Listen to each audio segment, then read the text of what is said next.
I call the House Education Policy Committee to order. Happy Pi Day, education folks. We're very happy to be here on March 14th. Our first order of business today is approving the minutes from Friday, March 10th. Representative Frazier, have you had an opportunity to review the minutes, and would you like to make a motion? I have, Madam Chair, and I would like to make the motion to approve the minutes. Thank you. Any discussion of the minutes?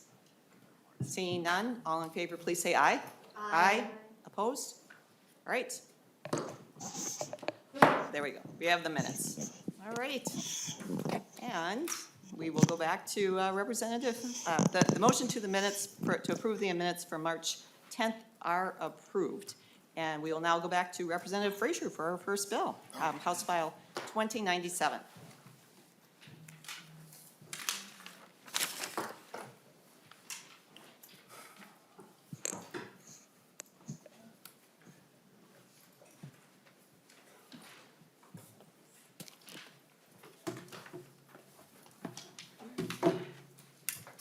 I'll let you get settled in there.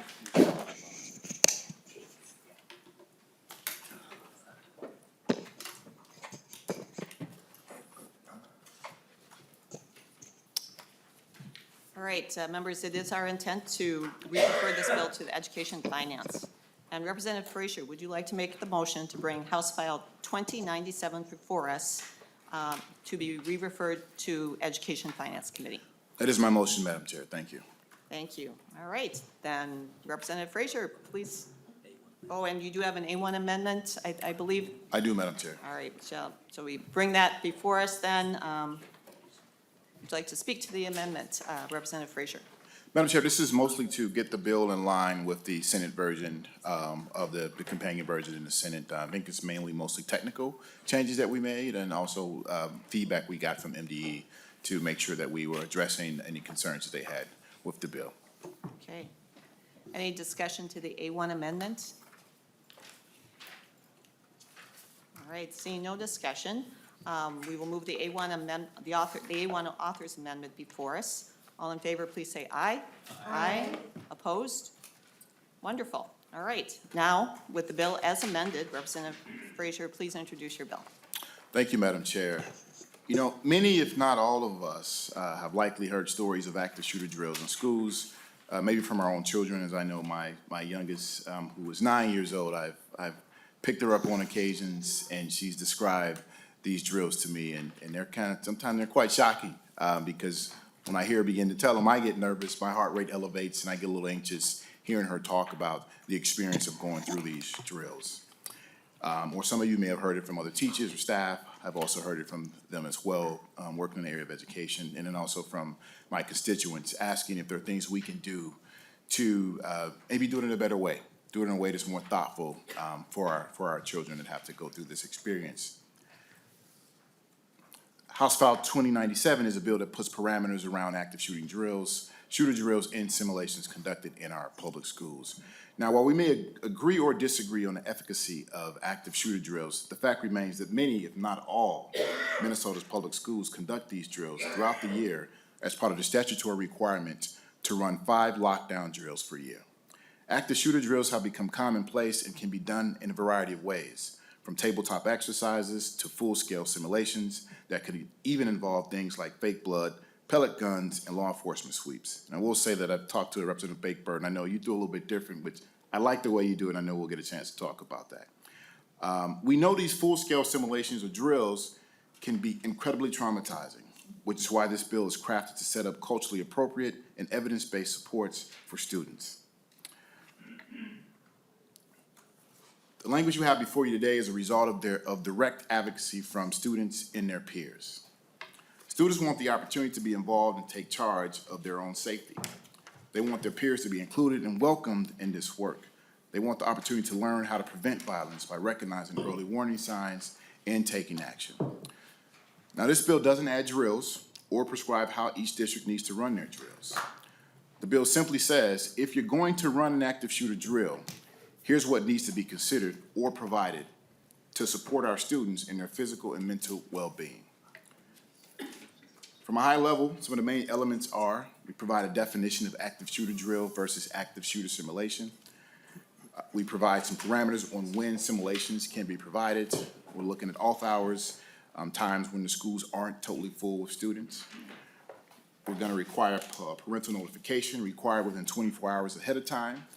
The opportunity for parents to opt their students out of an active shooter drill. And opportunity for parents of students grades 9 to 12 to opt their students into a simulation if they so desire. And we also provide criteria for active shooter drills, such as accessible, developmentally appropriate, culturally aware, trauma-informed, and inclusive. And we also require a post-drill debrief to have conversations with the student to see where they are and provide any support that is needed after going through the drill. Also, 1 hour violence prevention training if you decide to do the drills. And then also student, staff, and parental opportunity to weigh in the operation and the efficacy of doing the drills. That concludes my opening remarks. I will stay around, obviously, for questions and discussion, but I do have a testifier here who is a volunteer of the Sandy Hook Collaborative that helped draft this bill and put this together, and I will allow him the opportunity to speak. Okay. And so the testifier here in person would be the first one that we will tune to. No, I right think now? I think we want to go to the individual Sure, on the on virtual remote first. testimony, yes. All right, thank you. I do have Calandrian Kemp on remote. If you can hear us, please unmute and identify yourself and proceed with your testimony. Yes, I am Calandrian Kemp. Thank you, Chair Pryor, Vice Chair Hill, Ranking Minority Member Bennett, and members of the committee. I am Calandrian Simpson Kemp. I come before you today in my capacity as State Policy Manager for Sandy Hook Promise. On behalf of Sandy Hook Promise, including our more than 37,000 grassroots supporters across Minnesota, I thank you for the opportunity to speak to the value of ensuring our youth feel safe at school. Sandy Hook Promise is a national nonprofit formed and led by several family members whose loved ones were killed at Sandy Hook Elementary School on December the 14th, 2012. Sandy Hook Promise is a helping organization. We help students and adults identify the signs and signals of someone at risk of harming themselves or others. Through our Know the Signs suite of programs, we also provide training on what to do next. Our mission is to educate and to empower the youth and provide adults to prevent violence in their schools, homes, and communities. We understand, however, that not all harm is intentional. This is one reason HF 2097 matters to us. When adults go about the important task of designing student safety measures, it is vitally important to keep students' mental health and wellness top of mind. In the context of preparing for potential school shooting, this means that students across differences in age, ability, developmental stage, and life experience need a carefully crafted approach. They deserve such an approach. HF 2097 is rooted in the idea that student safety is neither one size fits all nor a free for all, and it speaks to something that has become a commonplace: active shooter drills. Known by many names, including lockdown drills or intruder drills, active shooter drills are familiar to students. According to the National Center of Education Statistics, 96% of the nation's public schools have written plans for active shooter situations. More than 90% of public schools plan to use lockdown drills during the 22-23 school year alone. Yet, there is not a uniform definition for what an active shooter drill is. This lack of clarity matters. It matters because in the gray area, that space in which active shooter drill means one thing to one person and another to the next, has given life to a harmful concept: active shooter simulation. Drills and simulations are not the same, and yet they are conflated. Conflated even through the American Academy of Pediatrics has called on the nation to, in quote, be cautious about the potential psychological risks of directly involving children in live exercises or drills, end quote. An active shooter simulation mimics aspects of real life shooting, such as having law enforcement sweep the halls with their firearms drawn while a person pretends to be the intruder, pounding on classroom doors and shaking door handles. Because simulations mimic aspects of real life shootings, they tend to be anxiety inducing for students and traumatizing. In fact, they are traumatizing by nature. What is the upside for Minnesota? HF 2097 includes a clear definition for active shooter drills and separately one for active shooter simulations. These definitions ensure the two approaches are not interchangeably. They also ensure parents and guardians have a clear understanding of what type of drill their student is and is not undergoing. This is the right thing for parents and guardians' own well-being and their trust in the school. But the bill does not stop there, and thankfully so. HF 2097 includes reasonable criteria schools can use to ensure active shooter drills do not morph into simulations. The criteria in line with the recommendations from the National Association of Resource Officers and National Association of School Psychologists. It also exempts students from participating in simulations. This is a necessary choice. After all, students' mental health and wellness should not be sacrificed at the name of safety. In closing, HF 2097 is a piece of legislation that balances student safety with the importance of student mental health and wellness. Sandy Hook Promise thanks Representative Frazier, Udall, Cagle, Spencer Mura, Berg, and Lee for sponsoring this bill and this committee for the opportunity to speak to it. It is our wish for students in Minnesota that they be safe in school and that they feel safe in school. HF 2097 is a clear step in that right direction. Thank you so much. Thank you for your testimony. Now we have John Barden. Please identify yourself for the record and proceed. Chair Pryor, Vice Chair Hill, Ranking Minority Member Bennett, and members of the committee, my name is John Barden. I've been a resident in Minnesota for over 40 years, and I'm also a grateful supporter of Sandy Hook Promise. You heard Ms. Kemp talk about how and why the promise was formed. My connection to Sandy Hook Promise is very personal and underlies my reason for being here today. On December 14th, 2012, 20 children and 6 adults were killed in the Sandy Hook Elementary School. I might add that killed is a word that doesn't begin to describe what took place in that building that day. On that day, the parents of those little children waited desperately in the Family Reunification Center for their child to be brought to them. Among those parents was my cousin, Mark Barden. He and his wife, Jackie, waited for his son, Daniel, to be brought to the center, and they waited in vain. Today, Mark is the co-founder and CEO of Sandy Hook Promise. On that day, however, he was a devastated parent, a person changed forever, and those of us in his extended family have been changed too, by the realization that we'll never see Daniel again, and by the heartbreak I continue to see on that man's face literally every time I see him. But gun violence continues to be a fact of life for children in America. As a matter of fact, since 2019, it's the leading cause of death for children in this country. Those of us who must process the violent taking of a loved one while simultaneously navigating the long, dark shadow school shootings cast can be compelled to find solutions. Decision makers such as yourselves may feel pushed into these scenarios amidst the people's angst and demands. And in turn, this can be when adults rush to create solutions. When it comes to school shootings in particular, the need to hurriedly identify solutions may not be surprising. After all, why would any civil society not create plans designed to respond to mass shootings which target children in their classrooms? However, this rush does not always produce the best outcomes. That is, the things we sometimes label as solutions may not be solutions at all. Sometimes they aren't even the approaches that cause the least amount of inadvertent harm. This undefined thing we know as an active shooter drill is one example of the rush to find a solution. And the fact that it is undefined is what makes HF 2097 so critically important. Society, including here in Minnesota, has accepted the notion that preparing students for the potential of a school shooting is necessary. However, how we prepare the students for the potential of a shooting is vital. And therein lies the problem with something as undefined as an active shooter drill. I've heard, and I'm sure you have too, that people use the phrase active shooter drill and active shooter simulation interchangeably. However, they are not interchangeable and should not be considered the same. The mental health and wellness of students necessitates that the terms be defined and kept distinct. When done correctly, like any emergency preparedness drill, an active shooter drill can help teach students how to respond in the event of an intruder in their classroom. For an active drill to be done correctly, however, deliberate steps must be taken to ensure that it is not traumatizing to students. And at its core, this is what HF 2097 is about.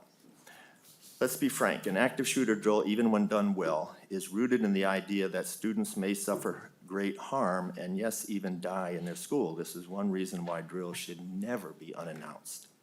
Conducting active shooter drills without telling students before the drill starts that it's just a drill is irresponsible. Given what underlies these drills, the possibility of a school shooting, the surprise factor is not helpful. Simply put, it can never be helpful to spring the idea of imminent death on children. But this is not just my personal opinion. According to the Academy of American Pediatrics, when it comes to preparing students for an active shooter situation, the likelihood of trauma is even greater when, quote, children are deceived so that they believe there's an actual attack, unquote. Something else that's traumatizing to students, active shooter simulations. Because they mimic aspects of a real-life shooting, it is fair to say that active simulations go too far. After all, there's no way to mimic a real-life shooting without traumatizing students in the process. By exempting students from simulations, HF 2097 decreases the likelihood that students will be traumatized in the name of safety. In turn, this is one reason why Minnesota students need HF 27 right now. This bill balances the sad realities of gun violence and the possibility that it can happen in our schools with the urgent need to protect students' mental health and wellness. While the nation may have a long way to go before we end gun violence, when it comes to ensuring the safety of our students, this bill is a solid step in the right direction. I just might add, as enduring and intractable a problem as gun violence seems to be in this country, it can be tempting to slide into feelings of fatalism. What former Senator Daniel Patrick Moynihan used to call defining deviancy down, which is to say that the feeling that's just the way it is in this country. But gun violence, and especially school shootings, are not a problem to be endured. They're a problem to be overcome. I think all of us are very grateful for the Minnesota legislators who have worked tirelessly around this issue, but it's pretty clear that there's more work to do. HF 2097 is a critical and very sensible contribution to this process. Thank you very much for the opportunity to speak to you today. Thank you. Member discussion. Representative Erdahl. Thank you, Madam Chair, Representative Frazier. First of all, a little known fact and then a little history. I was a chief author of the current safety drill legislation in Minnesota. And it came about from my teaching experiences where our drills were done. The current law at that time was that we would do a drill in our workshops before school started for the school year without students. That evolved into one drill a school year, then you could have students or not. And then we had Columbine and other tragic events. And, you know, I determined as a legislator then that students just didn't know what to do. I asked students in it was a church dinner. I said to the young people, so what would you do if a shooter came into your lunchroom?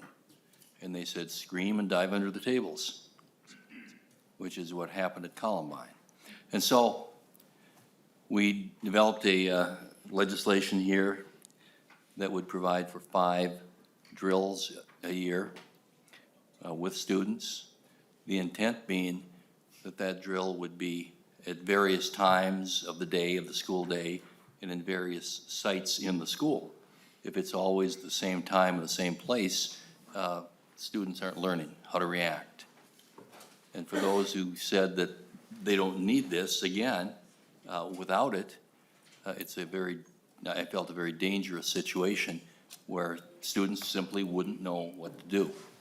And so that's why I appreciate this taking another step and getting into, okay, what do you do if there, is an active shooter? How do you react? And making it more real, I think, is an important step in doing that. But I just have a couple of questions. And when we developed this bill in the past, there was a concern over the age of students, and particularly younger students, being able to handle this type of situation. And so, what type of preparations would be made to deal with various age groups? Representative Frazier. Representative Frazier. Thank you, Madam Chair, and thank you, Representative Erdahl. Thank you for the history. I didn't know that you were the author of the bill that got us to this point. Thank you for that. The language calls for age appropriate for implementing these drills or the simulations as well. And so based on that, we're going to rely on the local school district to ensure they're putting something in place that has the data that backs up that it would be the best practice for whatever age they are to implement the drills. Follow-up. Representative Thank Erdahl. you, Madam Chair and Representative Frazier. In my experience in working with people on this, the suggestion was that younger students, as well as others, need to know what to expect and to be prepared for this. And I would imagine younger kids maybe need a little more preparation than older, but that's important. Who is going to be doing the training of the teachers so that they can instruct and how to handle this? Representative Frazier. Thank you, Madam Chair. Thank you, Representative Erdahl. We are requiring that MDE provides a list of activities or providers or vendors, and I would imagine that those vendors would then be doing the training for the staff that will be providing the drills. And I do have someone from MDE here if they'd like to speak more to that. Okay, that's all. Thank you. Okay, thank you. Representative Keeler. Thank you, Madam Chair. Thank you, Representative Frazier, for bringing this forward. I know that we always talk about schools that are outside of Minnesota. And I want to remind us that on March 21st, 2005, there was a school shooting in Red Lake that 10 people died. And now we have their next generations in the schools. And so these active shooter drills not only create an anxiety in the moment, but there is historical connection to that. And so my question is around the student mental health and wellness piece of it. One suggestion I would add is that in here it says that students must have access to mental health services on campus, including counselors, school psychologists, social workers. I would add cultural liaisons, because we talk a lot about being culturally aware and culturally responsive, that in some schools, especially Indian education liaisons, I think making sure that they're part of that follow-up will be really important. But I'm interested to see what does that look like, because I know when I came from my district, we would do these drills, get everybody back in school, and then we had to turn around and get them on buses within 10 minutes. And so it wasn't really a conversation, and then anxiety was high on buses. We would see more behavior there as we send them home because we didn't really work through the emotions. So if we're gonna be saying that we do these drills and then we have to have the time, what is a significant amount of time? So we're not doing these then at the end of the school day, and is that age appropriate to take into consideration? Because littles might need more than 10 minutes to walk through this. Representative Frazier. Thank you, Madam Chair, and thank you, Representative Keeler, and thank you for reminding us about the Red Lake shooting. I do remember when it happened. It was tragic, of course.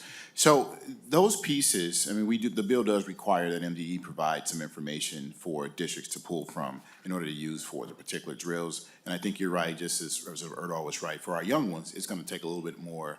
It's going to take a little bit more time to prepare them and get them ready to go through these drills so they understand what's happening and actually learn from this.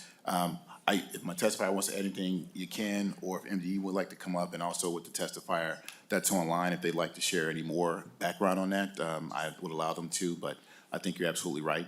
For our little ones, we have to make sure that we're preparing something that is age appropriate and also culturally appropriate to ensure that we're reaching them as best way possible. Yeah, anything to add to that? Representative Joaquin.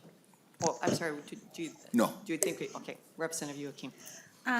Thank you, and I just want to thank Representative Frazier for bringing this forward, and I think with the removal of subdivision 7, I'm not sure it has to go to Ed Finance, but we might as well send it there just in case. But I like the idea of training the teachers better. Because frankly, no matter the amount of drills and training we do, no one's gonna be really prepared for this. And I also know from the local control aspect, having worked in schools, we have 5 fire drills, which are really important as well, because a lot of kids don't get that fire prevention at home. But having those 5 fire drills and 5 active shooter drills stacked on top of each other, you start taking away a lot of class time. So maybe the discussion next year can maybe be about paring at least one of those back a little bit.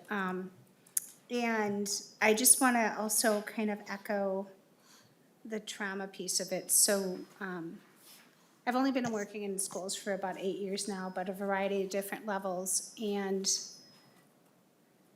every time we did an active shooter drill, it did not matter how old the kids were, this really affected them. Whether it be when I was working in the high school and had to do a lockdown drill during study hall, and you'd hear the kids try to kind of make jokes to cover up their fear, and then actually having somebody pound on the door because they got stuck in the hallway, and having kids really freak out. To sitting with kindergartners huddled underneath a table, and trying to,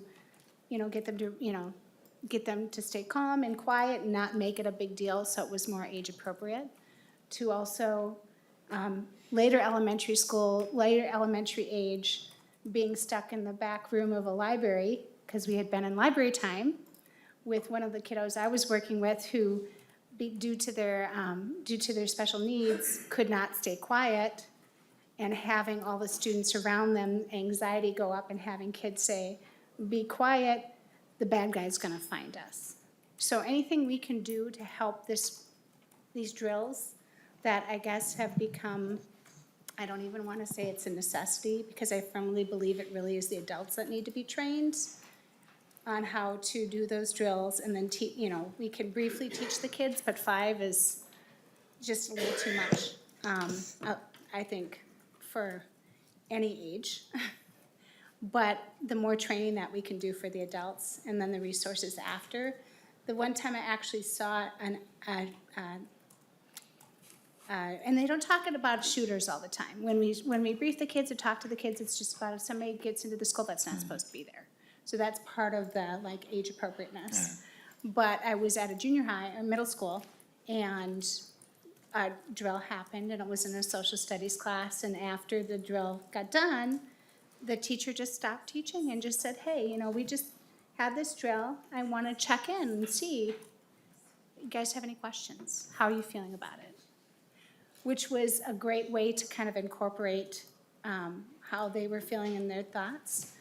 But it's also taking away from teaching time, so there's that push and pull. So thank you for this, and as we move forward, maybe we can refine a little bit or continue discussion into next year about how many do we need. But absolutely, I'm a firm believer that if it's going to be an active shooter drill with officers in the building, it cannot be during the regular school hours. And our police chief has, when I've been working with them, have said that too. They can do those simulations without students in the building and be perfectly prepared to respond. So thank you for that. Yeah. Thank you, Chair Kim. And we have Representative Hill. Not to overmake the point, but our students deserve this, and I really appreciate you bringing this bill forward, this important topic. Having worked with 12th graders and watching them adapt to a place where every time we had a drill, all the heads would turn towards the teacher, that being me, and say, "Did you know about this?" And what that means is, was this planned?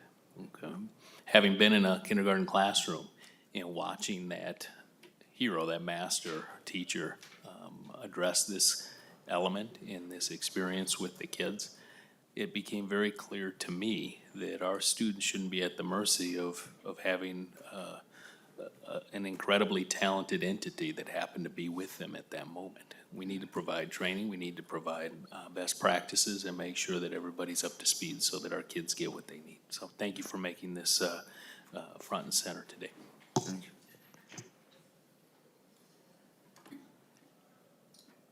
Representative Mueller. Thank you, Madam Chair, and thank you, Representative Frazier. I did have a meeting during the snowstorm with Sandy Hook, which was fantastic. I do want to echo what many of you have already said. I was a teacher for almost 20 years, and we did have one report come in, and we shared it with the school, and many of my students didn't come that day. I had maybe classes that were normally 30 to maybe 5 or 6 students that chose to come that day. And I remember calling my parents and and my husband, just letting them know, to what Chair Joachim said, it's just as hard on teachers as well. We know what our responsibility is, and we know what we would do for our students, and that's a heavy weight. And so it's good to have training, and it's good for us to have options. And so, thank you for this. Representative Frazier, your closing comments. Thank you, Madam Chair, and thank you, members, for a good discussion and for all your thoughtful, sincere comments. I think that this is the world we live in, and unfortunately, it's commonplace that we have to do these drills. But I always think the work that we do here as legislators, but also when I step outside, I'm a parent. And for me, it's always, how can I do things better and make sure things are better for not only my kids, but also their peers, and for the next generation. So appreciate your support. We'll keep working on it to make it better and refine it from the comments that were made, but let's keep it moving and get this into law. Thank you, Representative Frazier. Members, out of abundance of caution, to make sure that we are, if there is any financial aspect of this, we will send it to Education Finance, but it may very well be a bill without financial impact, and that works for us too. So all in favor of, so Representative Frazier renews his motion to re-refer House File 2097 as amended to the Education Finance Committee. All those in favor, please say aye. Aye. Opposed? All right, the motion carries, and House File 2097 as amended is on its way to Education Finance. Thank you, Representative Frazier. Thank you also to our testifiers today. Thank you so much for having us. Thank you. And I loved that. That was one of the most picturesque remote testifiers we've had. So we appreciate you being with us today. All right, next up, we do have Representative Freiberg. Yes, Freiberg. And House File 160. Oh, yes.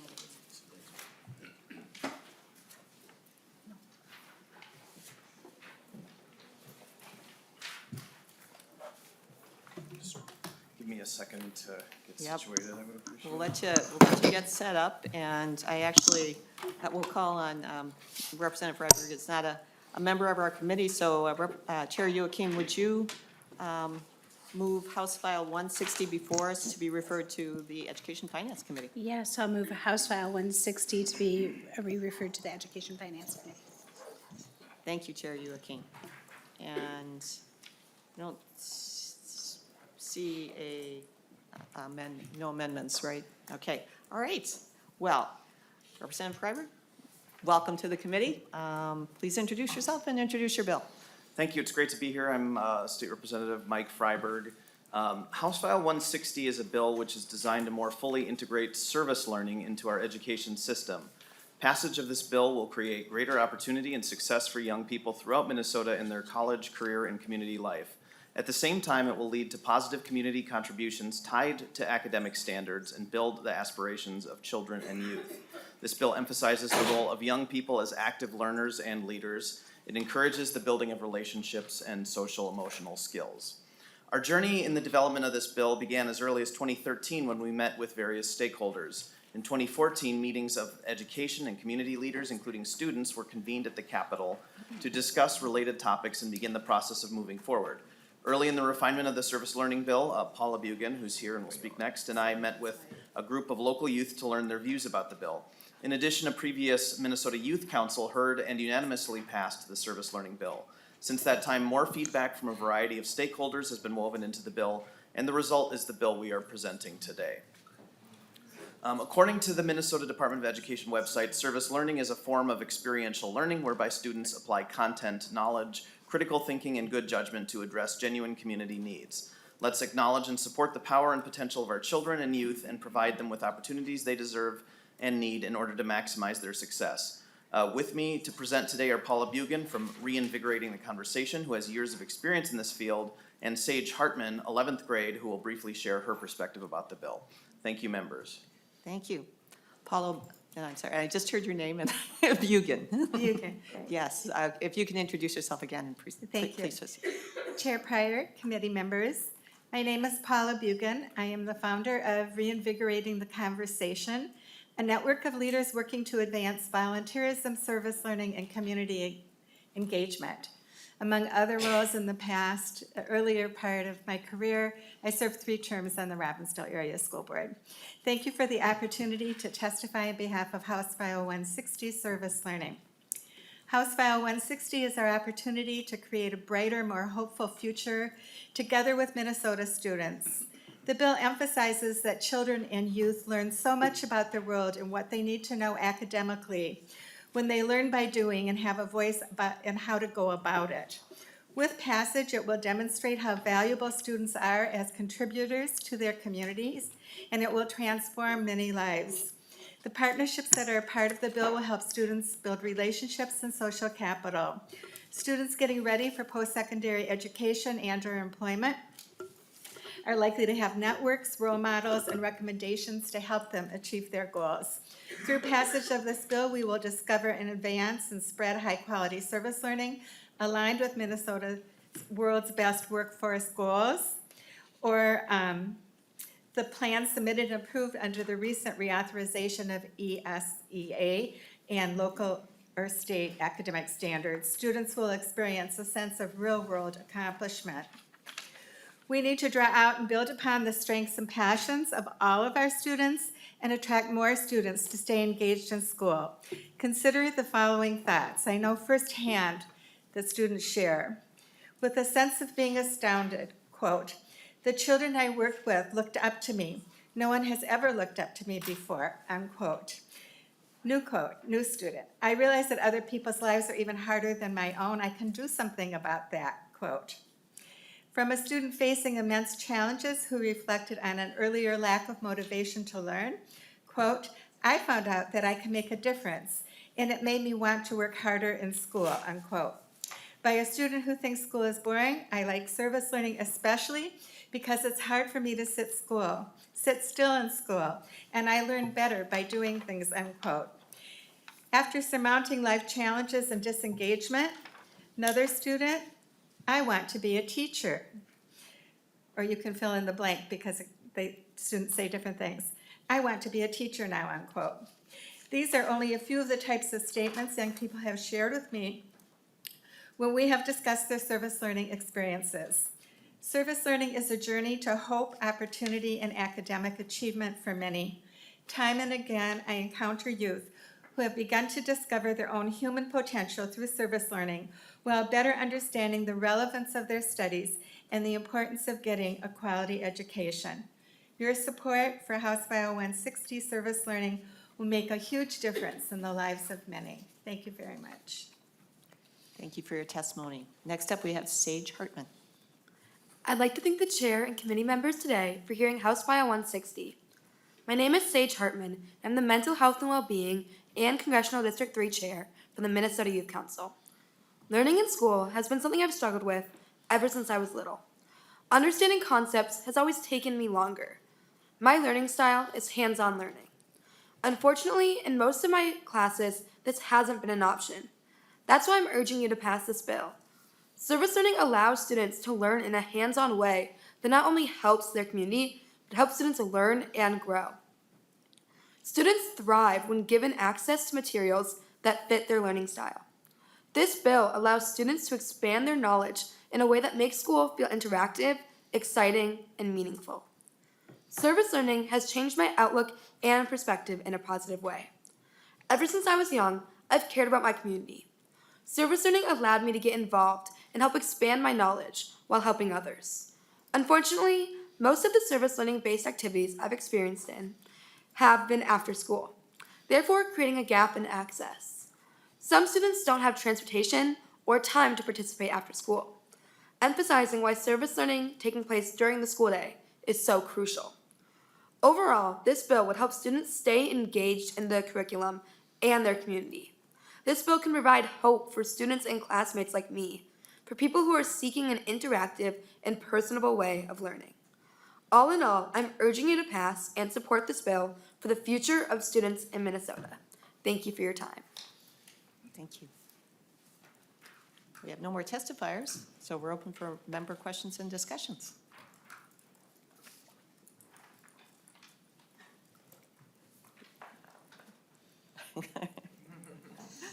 We'll go with Representative Bakeberg first.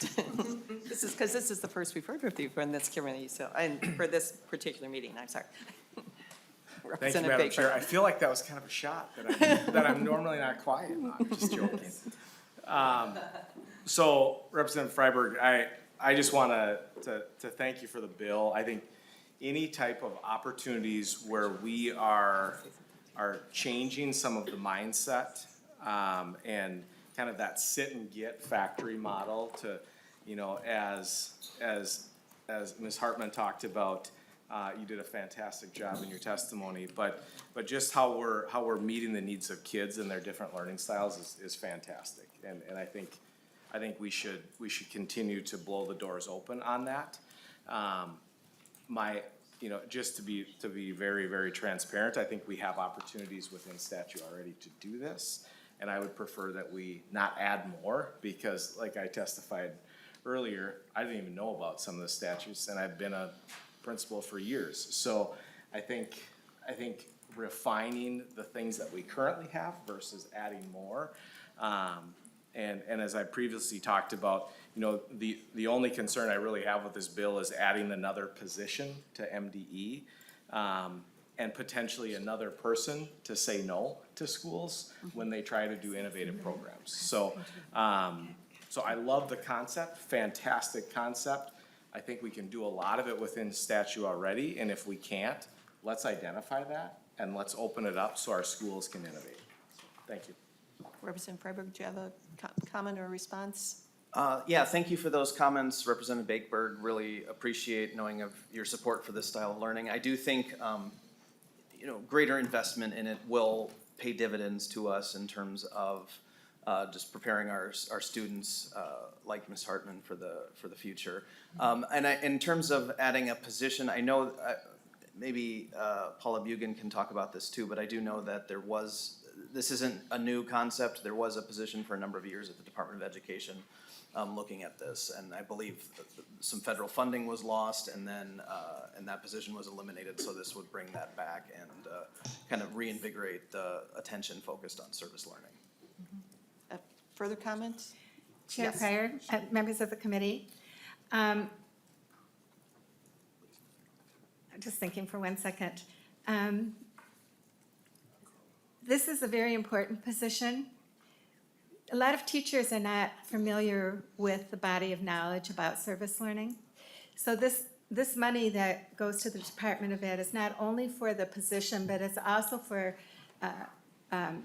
staff development, professional development, working with community-based organizations, working to make sure that we evaluate and that we continue to build the evidence of the efficacy of how what we are doing and working with young people in service learning ties to academic standards specifically, to see that we are making a result, having a result on the achievement of the students as a result of learning through this way. So if we're going to innovate in education, and education is certainly changing now, just because of the world environment, everything that's going on around us, we really need to be able to build out our expertise and our implementation and tie it to academic standards. And that's a very important part of this that has not been as specifically emphasized in other efforts. But we have lost funding across the nation, and so we have gone backwards in terms of the support systems that are in place.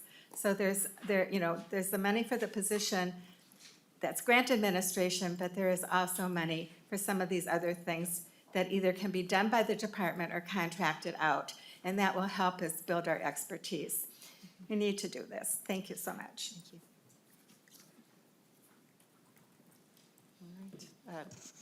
Chair Joachim. Thank you, Madam Chair, and Representative Freiberg or Ms. Buchan, maybe, could you just give us a brief example of what a service learning lesson might look like? I think I have an idea, we've talked about it before, but just want a refresher. Well, the thing about this, Chair Pryor, may I Yes, proceed? I'm sorry. I'm sorry, Chair Please Joachim. proceed. I mean, You, member Joachim, little protocol here. This whole design here is a student design, student-led, and involves partnerships. And so it must be tied, it's very specific in the bill that it must be tied to academic standard or standards. But we want it to be student-driven, where they have some role in their own learning that is something that they need to learn anyway, and is learned in an active way. So, but I will just make one comment. I have a YouTube video, doesn't happen to be from Minnesota, of a 7-year-old who is educating adults on brain science for children up to age 5. And it is pretty amazing what young people can do if we give them the opportunity to learn, to apply, and to lead. So thank you very much.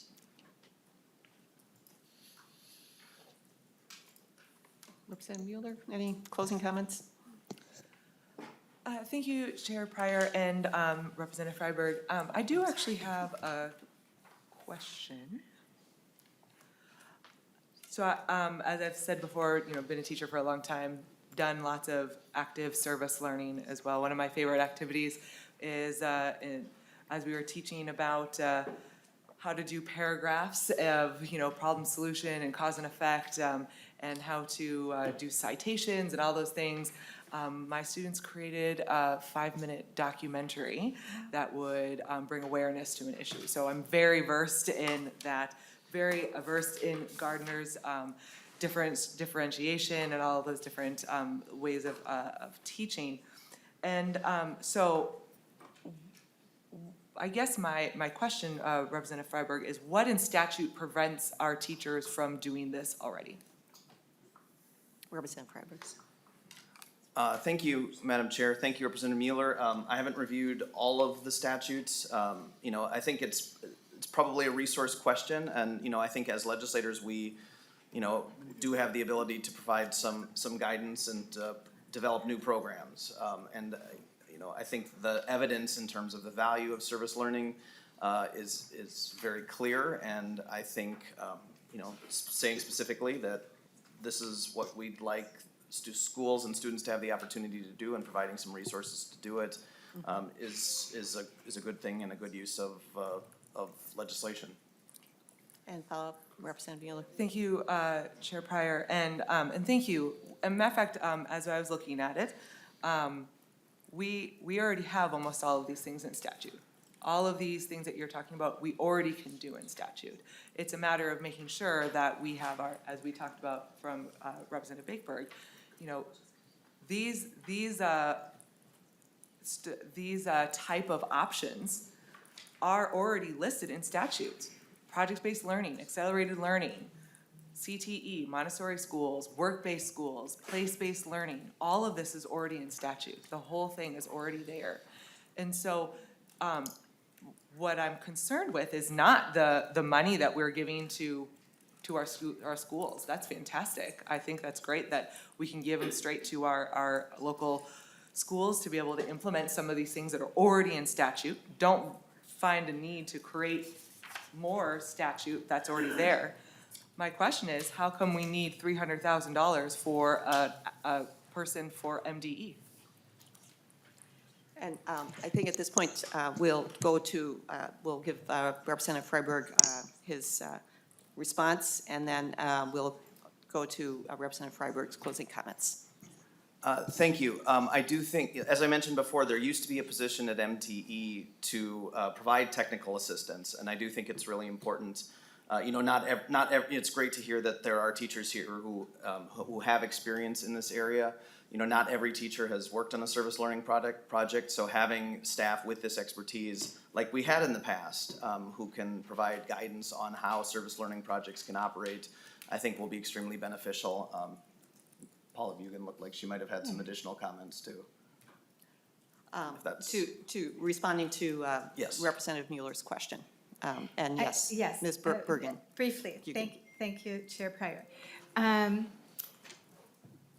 This is a grant program, and that needs to be administered. And then we have these other areas that we talked about where we're trying to build out the body of knowledge and the efficacy of how we're going about it so that we can get to academic results that are tied to standards and see if we can bump up the achievement, keeping young people, this is illustration, and so forth. Also, there's a part of the community-based partners that have been greatly neglected across the state, who have to invest their own energies and resources in order some of these more substantive service learning experiences to make them work effectively.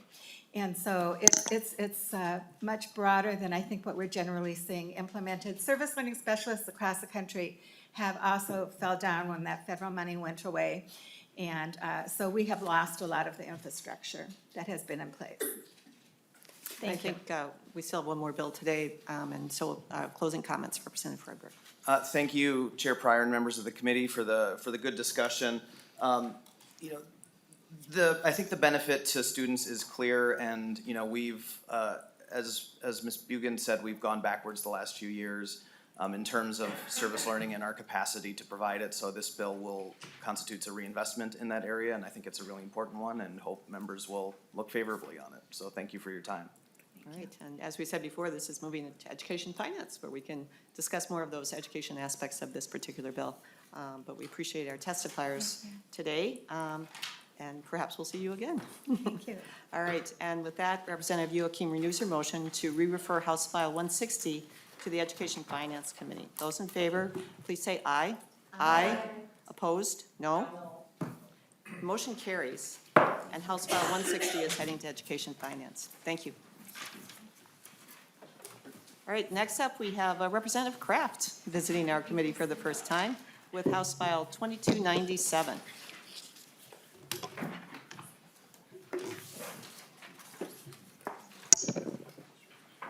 All right, we'll let you get settled in there, and if you have a testifier that is going to be up next or up soon, you can certainly bring that group up. First two people. And we've got two additional chairs up there, and then there's two chairs on the side, too.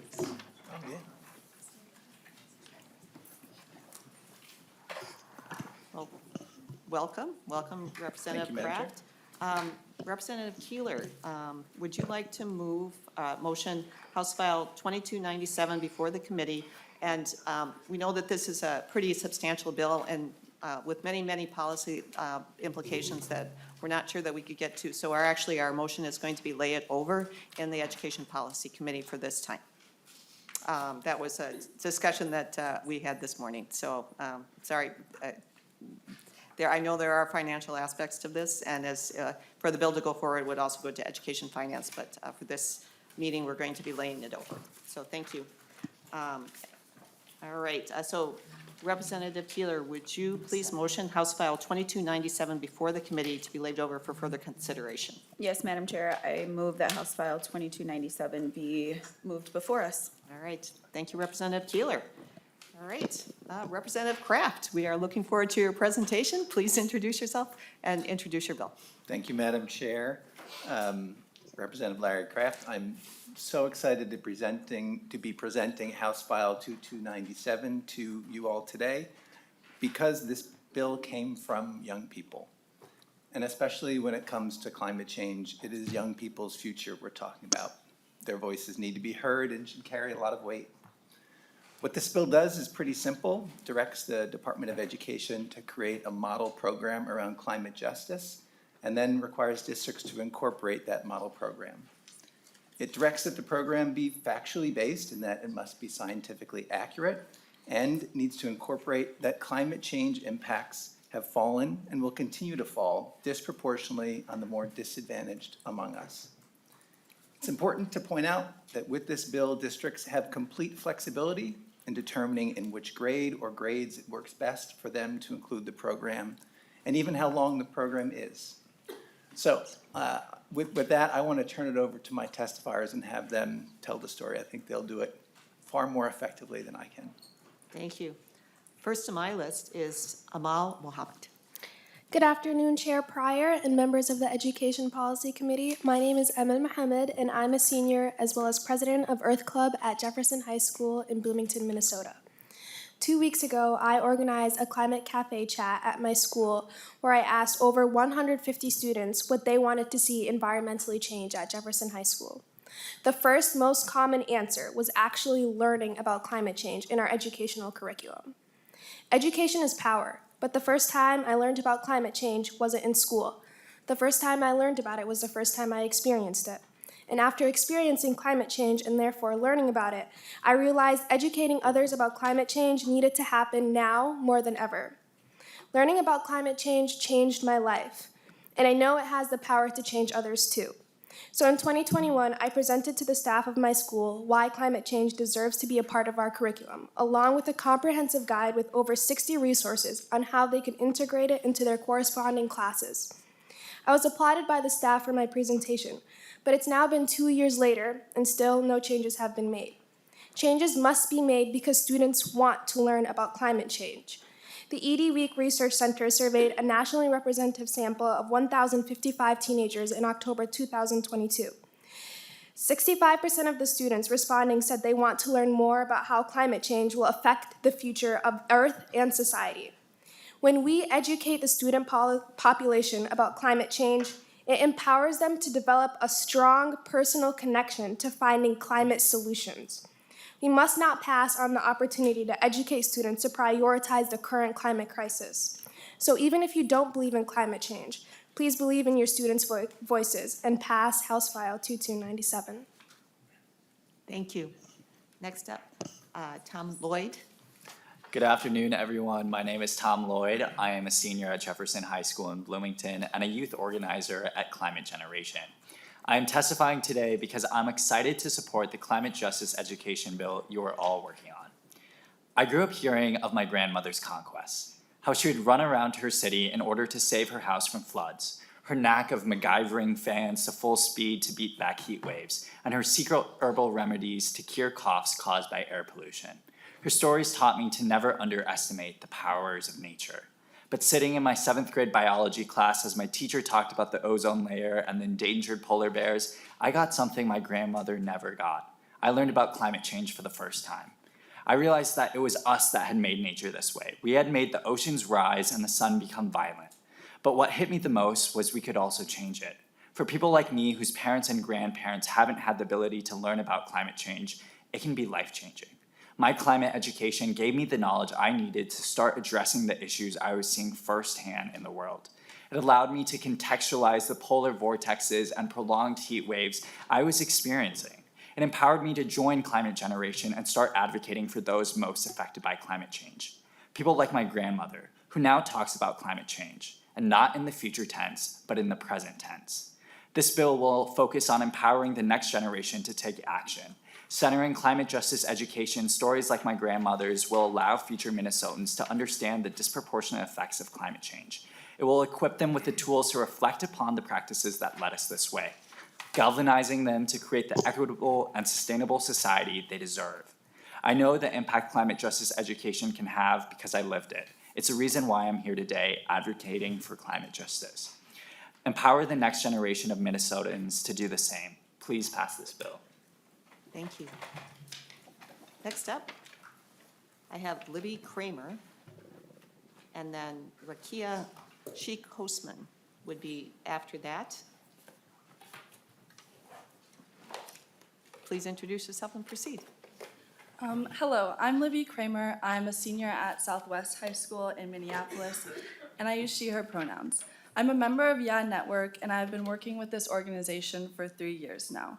Climate justice education is important to me because of the strength and value of powerful youth voices.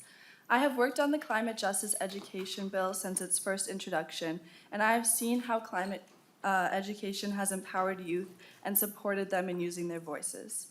I myself have developed a voice to advocate for climate justice, and from my experience, I believe more young people would find their voice with the resources provided by our bill. When young people have access to accurate information about climate justice, they are inspired and empowered to use their voices.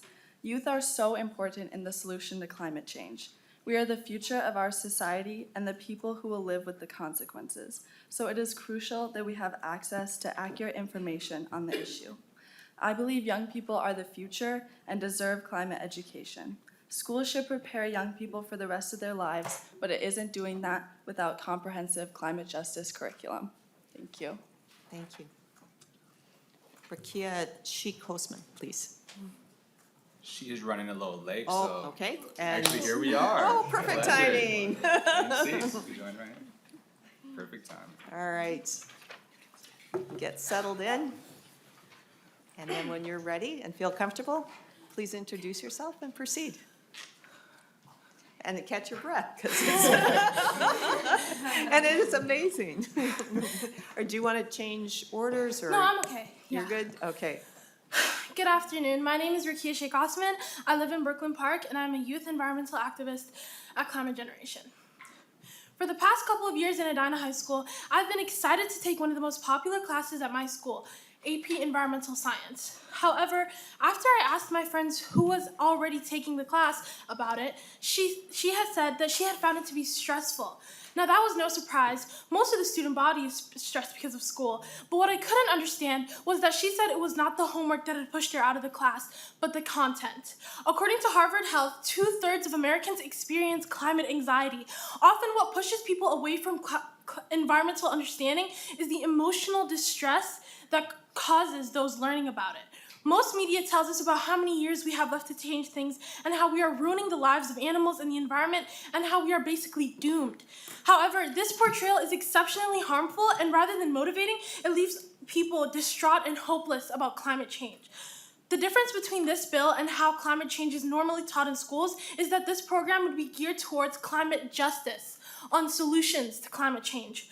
Focusing on solutions to climate change will empower young people to take action and make a positive impact on the world. Because when students can learn about solutions to climate change, such as renewable energy, sustainable agriculture, and green transportation, those students can really see that there are tangible ways that they themselves can make a difference to the destruction caused by climate change.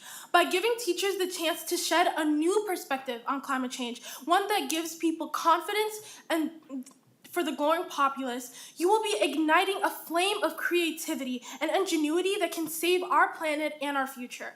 As a high school student who sees the potential in all of my classmates every day to protect their planet, I support the passing of the SF 476 bill. Thank you. I'm glad you made it. We wouldn't want to miss that testimony. Thank you. Finally, I have Ramiro Vasquez. Thank you. Bonjour, hello, good afternoon. My name is Romero Vasquez Jr., and I'm the Youth Program Manager at Climate Generation, whose main mission is to sustain and ignite the ability of educators, young people, and communities to act on systems perpetuating the climate crisis. I have the honor today of supporting the high school leaders who wrote and stewarded this bill since its first iteration in 2020, and collaborating directly with our educator network to bring climate justice education into the classroom. I'm a youth advocate of 14 years, alumni of Thomas Alva Edison High School and MPS, and a longtime educator.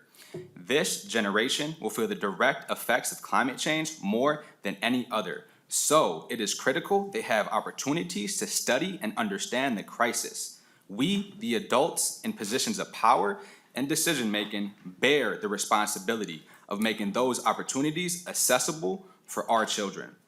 A key component of public education is to equip students with knowledge and skills required to be active participants in shaping the future. Climate justice education is a necessary requirement to ensure that all students, regardless of race, color, or creed, have the same learning opportunities like they do with all currently required subjects. Efforts to build the true green economy will only begin with young people inspired to pursue new career paths. Comprehensive climate justice education is a step toward strengthening the future of Minnesota's green energy economy, and it will create trained, passionate candidates for the jobs needed to support implementation of legislation, like the 100% bill now signed into law. Minnesota has always been a national leader on climate change and education. Somehow, states like New Jersey, Washington, and Maine have instituted statewide climate change education legislation over the past few years and before us. Submitted as a written testimony is a letter of support for this bill that comes from the scientific and science education community, climate and energy policy coalitions, and most importantly, from these young people. We have an obligation to listen to our students who are demanding comprehensive, justice-based climate change education for the future and the future of Minnesota's green workforce. Miigwech. Thank you. Thank you. All right, we have no more testifiers, so we will turn to member discussion. Representative Erdl. Thank you, Madam Chair, and I was waiting to see if somebody else wanted to go first. I just have a few questions. First, it's turned to a program, Representative Kraft, and okay, it's not a course, not a class, but a program. What does that mean? Representative Kraft. Thank you, Madam Chair. A model program, so information that can be used to build into a curriculum where a district sees fit. That would meet there's a listed set of criteria for it to include, but it would be to create, a unit or materials that can be put into a curriculum somewhere.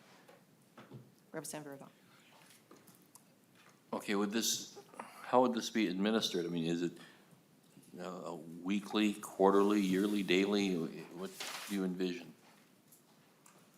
Representative Kraft. Madam Chair, I don't envision, I'm leaving this up to the bill would leave it up to the school district to determine the best method for doing it. And then there's a reporting afterwards that asks them to tell how they've done it. Follow up? Thank you, Madam Chair, and Representative Kraft. So you're leaving it up to the local school districts to decide. So one could have it every day and one could have it once a year. Is that what you're saying? Representative Kraft. Madam Chair, well, I think having it every day I can't imagine someone doing that, but this does leave the control up to the district to figure out how best to integrate it within their schedule and their curriculum. Representative Erdl. Thank you, Madam Chair. I think that answers my questions. It's kind of an open-ended program you're looking at here. All right, Representative Keeler. Thank you, Madam Chair. Thank you, Representative Kraft, and more, thank you, students. I think in an education setting, we often say, it's this top-down approach, like our administrators, our state tells our administrators what to do, our administrators oversee the teachers. The one thing I love is when students come and tell us what they actively want to learn and what they want to utilize that for in the future. As an Indigenous person, we believe that Unchimaka is a relative of ours, and I appreciate that you all are deciding to take it into your own hands to protect our relatives. And so I just want to point that out, that in this space, it is really beautiful to see what our next generations really believe is important in education. So thank you for bringing this forward, and thank you, and I encourage your continued advocacy. Representative Lee. Thank you, Madam Chair. I also want to thank the students and Rep. Kraft for bringing this bill before us. I actually wanted to speak, and what I have to share my answer, Rep. Erdal's question. I actually was really fortunate to be able to go to an elementary school and then junior high and high school that had a service learning program that had recycling as part of the curriculum. And so we learned climate justice, but also did it as part of service learning, and we also learned how to compost. And so really appreciate kind of like the open-endedness of this and the ability to say, we could combine a lot of things into what climate justice means. Also want to put in a plug that as the representative for a district that has disproportionately high rates of childhood asthma, this is really important because if our children in the cities will be affected by this, they deserve to know how to also solve it. So thank you. Thank you, Representative Lee. Representative Berg.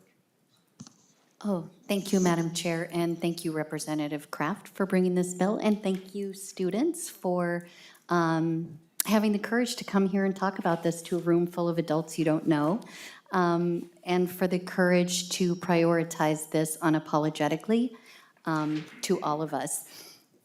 Just one sort of idea that I wanted to bring forward is that this might seem like a strange thing to weave into curriculum. This might seem like something we're not used to seeing, and is it worth like upending how we do work in our classrooms to incorporate this? And I think one of the pieces that needs to be said out loud is that the world is changing. So therefore, school is changing, so therefore, education is changing, and how we do it, which is exciting, and which is a really good thing to reach students. We listen to them talk about how inspired they were, and I'm not particularly saying these students, but often there are students that are struggling that aren't inspired by anything. And then something comes along and it just clicks, and all of a sudden they're reading and they're paying attention and they're excited and they're involved. And so before we kind of make a judgment about whether something like this fits or doesn't fit into curriculum or into a program, let's just think for a moment that we're out of time. This subject is what they're dealing with. This is what we have left them, is the state the planet is in, or as Rep. Keeler said, our relative is in. And so this is the solution. This is innovation, and this is what education is going to look like moving forward. So thank you, students. Representative Knudsen. Thank you, Madam Chair. Thank you, members. Thank you, testifiers. You did a great job. It's always great to hear from kids. I guess Representative Lee kind of answered my question, I think, already, but what is, again, in statute that's preventing schools from doing this already? Representative Kraft. Madam Chair, Representative, thank you for the question. There's nothing that's preventing folks from doing it now in statute. What may be preventing some from doing it is access to curriculum, materials, ideas of how to do things. That may be one thing that's preventing them.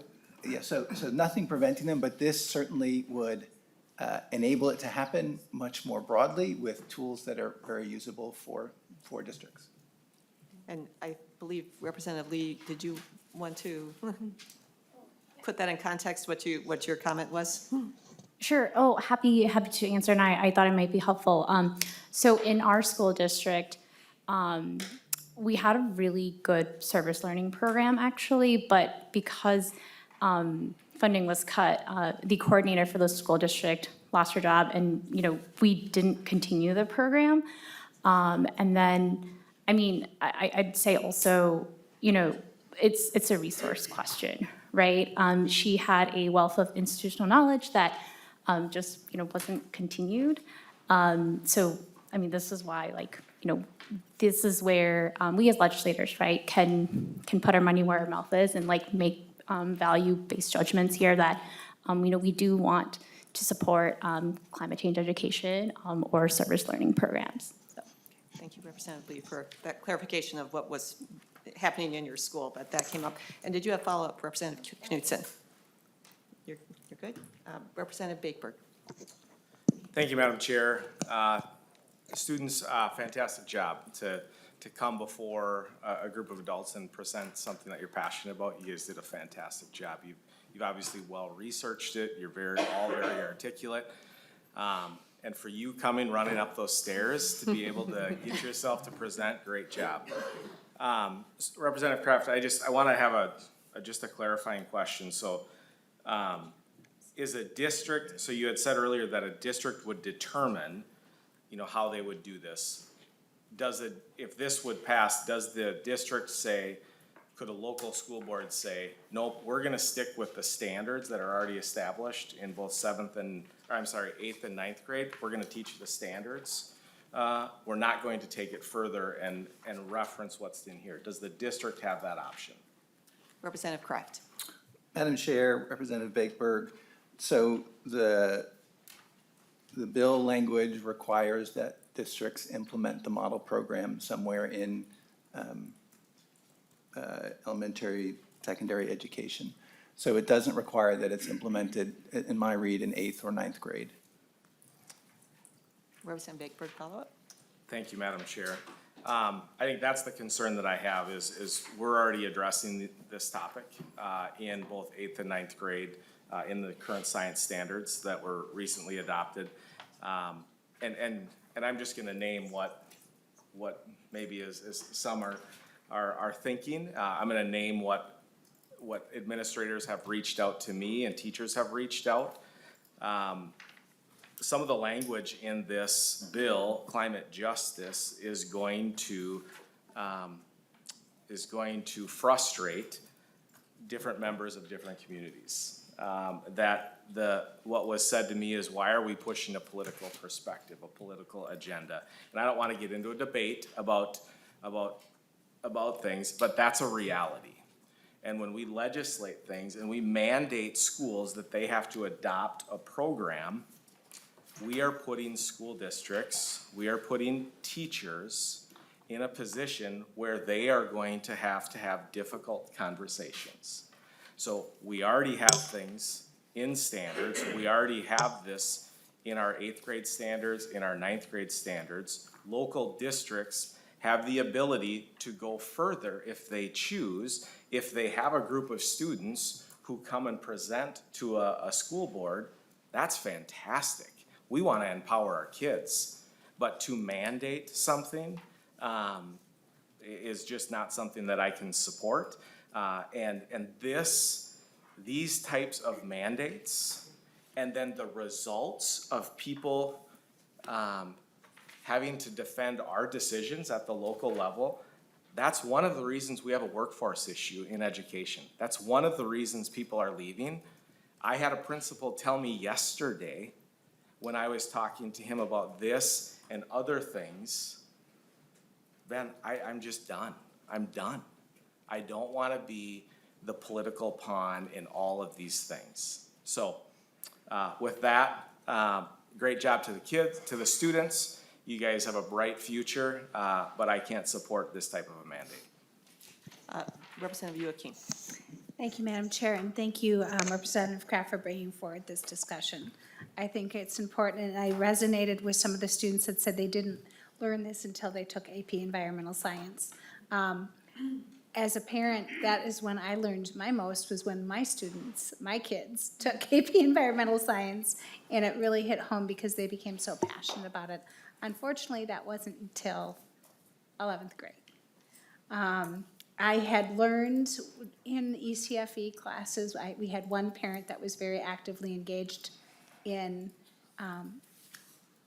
changing cleaning supplies and helping the environment, and that overwhelmed me, and I was like, I don't know if I can do all this. So I think as adults, sometimes we're slower to change. We're slower to change because it frightens us, it overwhelms us, and the magnitude of it might be too much, but we sometimes have to turn to our youth to help push us along and create that change. It always seems to be that next generation that comes in. And I think this still needs some work in how we can fit it in, because the standards for 8th and 9th, which I'm glad they brought it down to 8th and 9th, has some of that in there, but just it intrigues me to have different types of models that folks can look at to bring that down into the elementary school too. Because I think it is a learning process that starts and grows, and we all should be a little bit more with lifelong learners, and I sure wish my kids would have gotten something like that earlier to help push me to the point where we are now with composting and still trying to do more than what we are. But that was roundabout of just saying, like, thank you, keep working on it, let's keep working on it together, because I think this is one of those areas that can be baked in to all of our different grade levels at different ways. And maybe it's just that resource piece for districts to have, to know where they can go to get it. Thank you, Representative Joaquin. Representative Euler.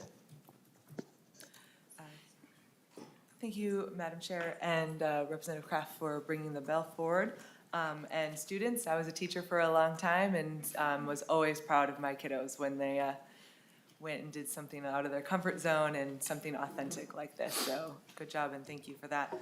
I'm just gonna wrap up kind of the comments from this side and just, you know, much of this language is, as Representative Erdahl talked about, seems a little vague. Not saying that we want to leave it, I mean, we want to leave it to the local school, but having a program, not quite sure what that looks like. Knowing that our science standards that were just adopted does address this, means that we already, and as Representative Knudsen says, it does not prevent us, you know, we are not prevented from adding this. We did receive letters from MREA and MSBA, AMSD that talked about how whenever we mandate something extra, it takes away from some of the things that they've already, that they're already doing. They said high school students already have to complete all these credits to graduate, and it makes it very difficult when we start mandating these things. And so knowing that it's, this is something that's going to be a difficult mandate for our schools to absorb, I love being able to have them innovate and create and find their local ways of going deeper into this if they want. The other, you know, I think it's important to recognize that, you know, when we look at this type of mandate, we have to be able to have that honest conversation with our local school districts and what that's going to look like. And so that's why I won't be able to support this bill today, but I appreciate that we are bringing forward the conversation. And with that, thank you, Madam Chair.